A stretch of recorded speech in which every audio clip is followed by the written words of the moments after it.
días, señor ministro. Muchísimas gracias por atendernos. Luis Planas, ministro de Agricultura, Pesca y Alimentación.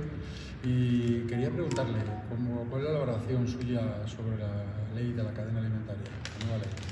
Bueno, yo creo que esta es una ley que acaba de publicar el Boletín Oficial del Estado y que ha entrado ya en vigor y que supone un esfuerzo modernizador, estructural de la cadena alimentaria en España, yo diría que muy importante. Nos sitúa plenamente en el siglo XXI. La ley era del 2013, era una ley pionera. El año pasado hicimos una primera reforma. Esta segunda reforma, que ha sido una reforma de transposición de la directiva europea, le permite darle ese carácter modernizador, de creación de valor al conjunto de la cadena alimentaria. Es también evidentemente una ley europea, porque el ámbito no es exclusivamente español, sino el conjunto de la Unión Europea, y finalmente yo creo que proporciona una gran transparencia en la formación de los precios y por tanto es un elemento estructural de modernización de toda la cadena que supone, yo diría que un cambio de cultura, en positivo, un cambio de cultura que nos sitúa pues donde estamos, ¿no? En la Unión Europea, en el siglo XXI y con una posición de la producción y venta de alimentos y bebidas que es probablemente un factor clave de la humanidad. Lo ha sido de siempre, desde el Neolítico para acá, pero ahora yo creo que en este momento, muy especialmente con los retos que tenemos ante nosotros. ¿Qué medidas destacaría? Yo destacaría básicamente, en primer lugar, el esfuerzo por llevar a cabo un equilibrio en el seno de la cadena en la formación de valor, que la formación de valor la sea en todos los elementos, eslabones, en la producción primaria, también la transformación en la industria y en la distribución.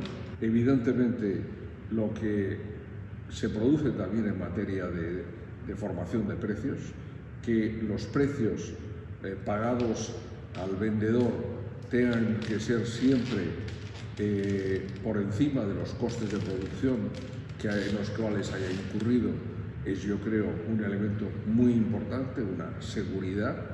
Es una vieja demanda de las organizaciones profesionales agrarias que se ve satisfecha y que ahora tenemos evidentemente que poner en práctica, pero de forma general, el hecho mismo de que cualquier transacción por encima de 1.000 euros tenga que ser objeto de un contrato escrito y que además hayamos creado por vía electrónica, se implementará muy próximamente, un registro de contratos de la cadena alimentaria al cual podrá acceder la Agencia de Información y Control Alimentario, me parece un elemento muy importante. También me parece importante la introducción de lo referente a la prohibición de prácticas comerciales desleales, como son, por ejemplo, la utilización de productos reclamo, utilizar un producto por debajo de su precio de adquisición para conseguir beneficios en otros productos en los cuales se tiene un mayor margen comercial. Todo este tipo de cuestiones, y solo resumo algunas de las más importantes, son pasos adelante, yo diría que muy significativos en la adopción de la directiva y también en su transposición en España.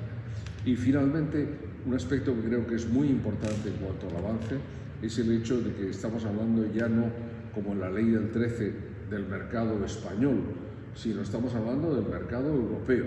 Es decir, es plenamente aplicable entre dos operadores en el seno de la Unión Europea y eso yo creo que es un gran paso adelante. Si tenemos en cuenta la transposición de la ley europea, ¿cómo se incluye en la nacional? Bueno, la transposición de la directiva europea lo discutíamos recientemente los ministros de Agricultura. Precisamente este ejercicio que hemos hecho se ha hecho de diferentes formas. Hay países que no tenían ninguna legislación en materia de la cadena alimentaria que han traspuesto prácticamente la directiva en sus propios términos. Y hay países como España, como Francia, como Italia, que lo hemos hecho de forma más ambiciosa. Es decir, hemos incluido elementos que no estaban expresamente incluidos en la directiva, pero iban en el mismo sentido. Por ejemplo, pues la bidireccionalidad, el hecho de que afecte tanto a vendedor y comprador respecto de este, como al comprador respecto del vendedor. El hecho de que no hayamos situado, digamos, niveles o volúmenes ni de las transacciones ni de las empresas, es decir, que es plenamente aplicable al conjunto de la cadena. Había unos niveles, unos umbrales en la directiva europea que nosotros hemos ido más allá de esos umbrales. También en el hecho mismo de esa consideración de la prohibición de la venta a pérdidas, o bien en la inclusión de determinadas prácticas comerciales que iban más allá o complementan las indicadas en la propia directiva. Por tanto, yo creo que un esfuerzo muy sincero y muy avanzado por parte de España. Pero yo creo que el hecho de que estemos en esta posición, pues, y en ese mismo debate con el resto de los ministros europeos, con la presidencia eslovena y también con la Comisión Europea, ya nos planteamos qué hay que hacer más allá de la directiva.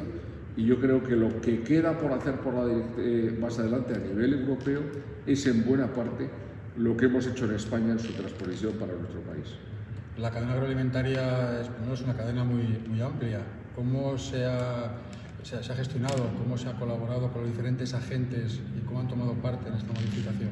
Yo creo que es muy importante, lo señalaba antes, era una vieja reivindicación de agricultores y de ganaderos, pero la gran, yo diría, satisfacción que ha dado esta ley es que tanto en el proceso de preparación, la audiencia pública que se llevó a cabo desde el mes de abril del año 2020, hasta la aprobación del proyecto de ley, con los debates previos en el Consejo de Estado o en el Consejo Económico y Social de España, como después su trámite parlamentario, con la audiencia que organizó la Comisión de Agricultura del Congreso de los Diputados, después su trámite en el Senado, los debates en el conjunto de la sociedad han permitido una participación muy activa tanto de todos los eslabones de la cadena, tanto de agricultores y de ganaderos y evidentemente y de pescadores, como lo ha sido el caso de la industria. Y quiero en ese sentido pues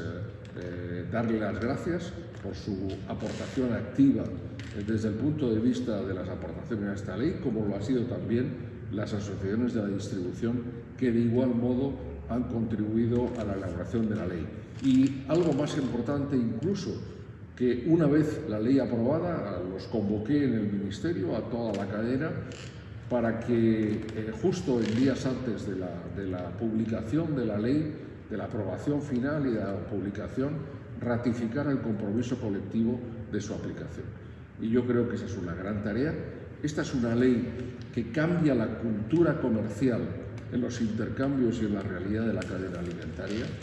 Ese es para mí el aspecto fundamental, que evidentemente contiene un apartado de infracciones y de sanciones para aquellos que no quieran cumplir la ley, pero yo diría que mi esperanza es que todos los actores de la cadena, en un sector que es tan importante en España, donde tenemos pues prácticamente más de 900.000 explotaciones agrarias y ganaderas, y donde tenemos más de 30.000 industrias agroalimentarias y un número elevadísimo de empresas y de tiendas en el sector de la distribución, pues que podamos efectivamente que el grado de cumplimiento sea muy elevado.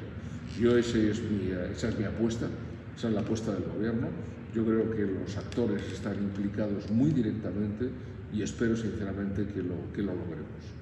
Había una reivindicación del sector con respecto a los frescos y a los productos perecederos de ampliar el plazo de pago de 30 a 60 días. ¿Esto cómo te da? Bueno, este es un tema diferente, porque en relación con ello, las directivas europeas son siempre directivas de mínimos. Por tanto, se puede ir más allá, como hemos hecho en esta transposición, en esta ley, pero no se puede ir hacia atrás desde el punto de vista de lo que implican las directivas. Y tanto las normativas, la ley en materia de morosidad como la de comercio minorista son muy claras respecto del tema de los plazos de pago. Por tanto, no podía esta ley, modificarlos en un sentido que fuera inferior a lo actualmente vigente. Por tanto, este aspecto permanece como tal. Le quería preguntar por la ICA. ¿Va a haber algún cambio para que puedan tener más competencias? Bueno, yo creo que la ICA, me permito utilizar esa expresión, renace o se refunda con esta ley.